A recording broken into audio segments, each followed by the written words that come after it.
नष्टो मोह स्मृति लब्ध्वा तो प्रसादात मयाच्युत स्ततो अस्मिन् गत संदेह कर से वचनम तब। अर्जुन बोले, हे अच्युत, आपकी कृपा से मेरा मोह नष्ट हो गया है और मैंने आसक्ति रूप दोष को जीत लिया है। अब मैं संशय रहित होकर स्थित हूँ, अतएव आपकी आज्ञा का पालन करूंगा। संजय वाच इत्याहम वासुदेवस्य पार्थस्य च महात्मनम संवादम विमम शेष अद्भुतम रोम हर्षरम। संजय बोले, हे राजन, भगवान श्री कृष्ण और अर्जुन के इस अद्भुत रहस्य रोमांचकारक संवाद को मैंने स्वयं सुना है। व्यास प्रसाद चक्षु नेत्रम दुहाम परम योगम योगेश्वरा कृष्ण ता साक्षात कथायता स्वयं। श्री व्यास जी की कृपा से दिव्य दृष्टि पाकर मैंने इस परम गोपनीय योग को अर्जुन के प्रति कहते हुए स्वयं योगेश्वर भगवान श्री कृष्ण से प्रत्यक्ष सुना है। राजन संवृत्तः संवादम इमम अद्भुतम केशव अर्जुन पूर्णम हर्षामि च मुहा मुहा। हे राजन, भगवान श्री कृष्ण और अर्जुन की इस अद्भुत रहस्य रोमांचकारक संवाद को पुनः पुनः स्मरण करके मैं बार बार हर्षित हो रहा हूँ। तत्सन्नत्या रूपम अद्भुतम हरम विस्मय में महान राजन हर्षामि च पुनः पुनः। हे राजन, श्री हरि के उस अत्यंत विलक्षण रूप को पुनः पुनः स्मरण करके मेरे चित्त में महान अचरज होता है और मैं बार बार हर्षित हो रहा हूँ। यत्र योगेश्वर कृष्ण यत्र पार्थ धनुर्धर तत्र श्री विजय विभूति ध्रुवम नेत्र मर्मतः। हे राजन, जहाँ योगेश्वर भगवान श्री कृष्ण है, जहाँ गांडीव धनुषधारी अर्जुन है, वहीं पर श्री विजय विभूति और अचल नीति है, ऐसा मेरा मत है। क्योंकि वास्तव में जहाँ परमात्मा है, यत्र कृष्ण तत्र जहाँ सत्य है, यत्र सत्य जहाँ है वहीं विजय है, जहाँ सत्य है वहीं धर्म है और जहाँ धर्म है वहीं विजय है।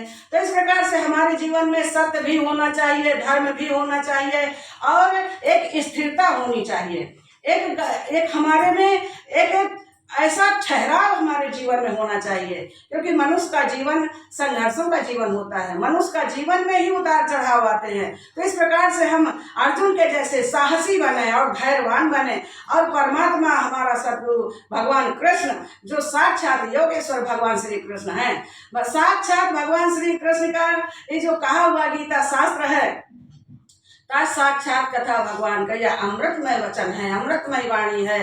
परमात्मा का कहा हुआ यह गीता शास्त्र यदि इतना उत्तम है, इतना पावन है, इतना पवित्र है कि जीव मात्र का कल्याण करने के लिए पर्याप्त है। भगवान श्री कृष्ण कहते हैं कि जो है परमात्मा के शरण में जाने के बाद, ईश्वर के शरण में जाने के बाद, भोक्तारम यज्ञ तपस्या सर्वलोक महेश्वरम सहृदम सर्वभूतानाम ज्ञात्वा माम शांति रक्षति। मेरा भक्त मुझे सब यज्ञ और तपों का भोगने वाला, संपूर्ण लोगों के ईश्वर का भी ईश्वर, संपूर्ण भूत प्राणियों का सुहृद, स्वार्थ रहित, दयालु और प्रेमी, ऐसा तत्व से जानकर शांति को प्राप्त हो जाता है। अनाश्रिता कर्म फलम कार्य कर्म करोतिया सा सन्यासी चा योगी चा न निरग्नि चा क्रिया। क्योंकि जो पुरुष कर्म करने योग्य कर्म करता है, जो करने योग्य कर्म करता है, वह सन्यासी और योगी है। केवल अग्नि का त्याग करने वाला सन्यासी नहीं है, केवल क्रियाओं का त्याग करने वाला योगी नहीं है। संसार में हमने कहा कि अब हम आग को नहीं छुएंगे, अब हम सन्यासी हो गए। तो क्या आग को न छूने मात्र से हम सन्यासी हो गए? नहीं, आप उत्तम कर्मों को करने से सन्यासी हैं, आप अच्छे कर्मों को करने से योगी हैं। आपने किसी को रोजी रोटी का रास्ता बता दिया, अब उसका जीवन अच्छे सुचारू रूप से, सुख रूप से चल रहा, तो आप योगी हैं, आप सन्यासी हैं।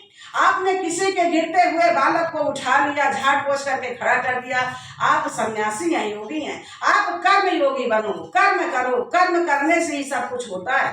करने योग्य कर्म करो, और करने योग्य कर्म क्या है? आप सतोगुणी बनो, सत विचारी बनो, सत विचार हमारे हृदय में आवे।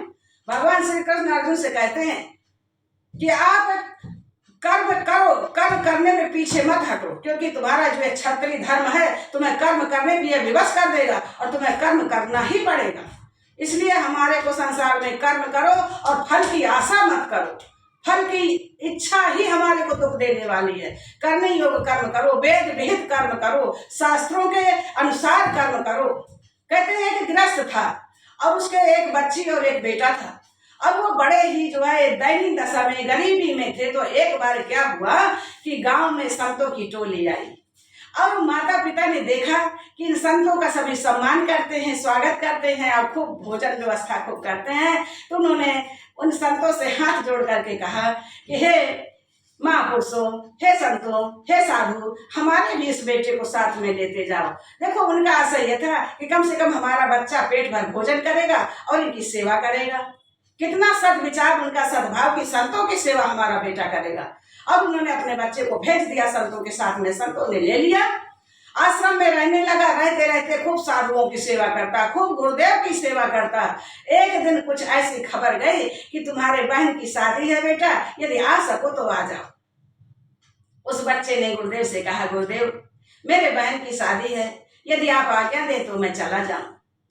गुरुदेव ने कहा, बड़ी खुशी की बात है, जाइए, कल चले जाना। जब सवेरा हुआ, बच्चा नहा धो करके तैयार होकर के सेवा से निवृत्त हुआ, जाने लगा, तो गुरुदेव ने एक बहुत बड़ा बढ़िया छोटा सा यानी कि 250-300 ग्राम का एक अनार पका हुआ दिया उस बच्चे को और कहा कि ले बेटा, ये हमारी तरफ से उपहार लेते जाना। उस बच्चे ने सोचा इतने साल से रह रहा हूँ और गुरुदेव ने दिया भी तो क्या, अरे आश्रम में इतना सारा धन है, गुरुदेव देना चाहे तो बहुत कुछ दे सकते हैं, लेकिन इन्होंने एक अनार दिया। लेकिन उन्होंने ले लिया, कुछ नहीं कहा गुरुदेव से, उस अनार को लेकर चला। थोड़ी ही दूर पहुंचा, तब देखता क्या है कि राजा के सैनिक दौड़ते हुए, घोड़ा को दौड़ाते हुए घोड़ों से चले आ रहे हैं और उस बच्चे को रोका और कहा कि तुम बेटा इधर से आ रहे हो क्या, इधर कहीं ऐसा कुछ तुमने देखा है क्योंकि तुम जंगल की ओर से ही चले आ रहे हो, क्या यहाँ कोई अनार का वृक्ष है? उन्होंने कहा, भाई मैंने तो नहीं देखा। क्या करोगे अनार को? उन्होंने कहा कि हमारे राजा की तबीयत अस्वस्थ है और वैद्य को अनार चाहिए। उन्होंने कहा, भाई एक अनार मेरे पास है, यदि आप लेना चाहें तो ले जाएं। उन्होंने कहा, अरे काम बन गया। उस बच्चे को भी साथ में लेकर के वो लोग चले गए और उस वैद्य को अनार दिया। वैद्य बड़ा प्रसन्न हुआ, इतना पका हुआ अनार, इतने पर्याप्त मात्रा में, जो पर्याप्त जितना उसको चाहिए था वैद्य को, इतना उसमें दाने निकल आए और उसने औषधि बनाकर राजा को स्वस्थ किया। तब तक उस बच्चे को वहीं उन्होंने रोक रखा। अब तो क्या हुआ कि जब राजा स्वस्थ हुआ तो उन्होंने पूछा कि भाई औषधि कैसे बनी? तो वैद्य ने बताया कि तुम्हारे राज में तो कोई एक अनार का पेड़ मिला नहीं, एक अनार का फल मिला नहीं, लेकिन तुम्हारी किस्मत अच्छी थी कि इस बच्चे ने ये जो है पता नहीं कहाँ से चला आ रहा था, आती थी और इसके झोली में से ये अनार मिला तो तुम्हारे को जीवन मिल गया, जीवन दान तुम्हें प्राप्त हो गया इस बच्चे की कृपा से। उस राजा ने प्रसन्न होकर उस बच्चे को, जानते हो कितना धन दिया होगा, अनुमान नहीं लगा सकते हो। उस बच्चे ने हाथ जोड़ा कि राजन अब हमें हमारे घर जाने दो, हमारे बहन की शादी है, मुझे वहां सम्मिलित होना है। राजा ने कहा, बेटे मेरे तरफ से अपने बहन के विवाह में उपहार कुछ प्रस्तुत कर देना। और वह उपहार जानते हो, एक खच्चर में भर करके, जैसे दोनों तरफ ईंटें नहीं भरे जाते हैं, ऐसे ही सोना चांदी मोहर सर्फी भरवा दिया और सुरक्षित माने कि उस बच्चे को घर तक भिजवाया सैनिकों द्वारा। आज माता पिता उस बच्चे को देखते हैं, गदगद हो जाते हैं, कृतार्थ हो जाते हैं और वह बच्चा भी अपने गुरुदेव को याद करके रुदन करने लगता है। धन्य है मेरे गुरुदेव, धन्य है तुम्हारी कृपा, धन्य है तुम्हारी करुणा। मैं नहीं जानता था कि तुम्हारे इस एक अनार में कितनी कृपा छुपी हुई है, कितना तुम्हारी करुणा छुपी हुई है। तो भक्तों, हम कर्तव्य करें, कर्म करें और कर्म का फल ना चाहें। परमात्मा हमारे को जितना हमारी झोली है उससे कहीं ज्यादा हमारे को धन दे ही रहा है। हमारी सुख सुविधाओं का ध्यान परमात्मा रख ही रहा है। तो हमारा ईश्वर हमारा वास्तव में वो हितैषी है, परमात्मा हमारा हितैषी है, परमेश्वर हमारा माता है, पिता है, स्वामी है, सखा है। इसलिए हम उनमें समर्पित रहें और करने योग्य जो कर्म है, भोक्तारम एक तपस्या सर्वलोक महेश्वरम श्राद्धा सर्वभूतानां ज्ञात्वा मां शान्तिं गच्छति।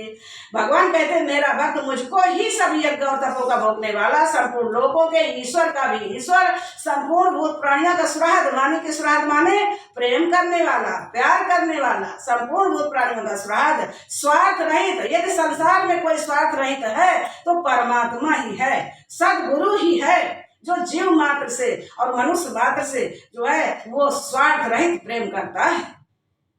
तो स्वार्थ रहित परमेश्वर परमात्मा वो ऐसा हमारा ईश्वर है। इसलिए हम ईश्वर के शरण में जाएं, सदगुरु के शरण में जाएं, माता पिता के शरण में जाएं, माता पिता की आज्ञा का पालन करें।